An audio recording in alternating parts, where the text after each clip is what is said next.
సగం సబ్జెక్ట్స్ పైన ఫెయిల్ అయ్యాను మామ. అమ్మకు తెలిస్తే ఏమంటుందని భయం వేస్తుందిరా. నువ్వెన్ని ఫెయిల్ అయ్యావు, నేను అన్నీ ఫెయిల్ అయినా. అమ్మకి చెప్పి చూస్తాను.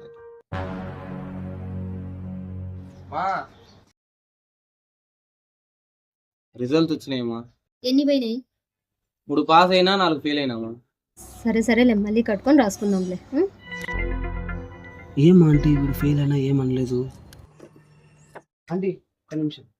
ఆంటీ వాడు 4 ఫెయిల్ అయినాడండి, మీకు కోపం రాలేదా వాడి మీద? ఈ జనరేషన్ పిల్లలు చిన్న చిన్న వాటికే సూసైడ్ వరకు చదువులో ఫెయిల్ అయినంత మాత్రాన లైఫ్లో ఫెయిల్ అవుతాడని కాదు, ఏదో వాని ఆనందం కొద్దీ వాడు వీడియోలు చేసుకుంటున్నాడు, దాంట్లో సక్సెస్ అవుతాడని నమ్మకం నాకుంది. పిల్లలు చదువులో ఫెయిల్ అయితే తల్లిదండ్రులు వాళ్ళని ఏదో చేతగాని వాళ్ళలాగా చూస్తారు. అందుకే ఓడిపోయిన ప్రతి ఒక్కరిని వాళ్ళ ఓటమిని వేలెత్తి చూపించడం కన్నా వాళ్ళ గెలుపుని ప్రోత్సహించడం మేలు. ప్రతి తల్లిదండ్రులు మీలాగే ఆలోచిస్తే మాకు ఏదో సాధిస్తామన్న నమ్మకం వస్తుందండి.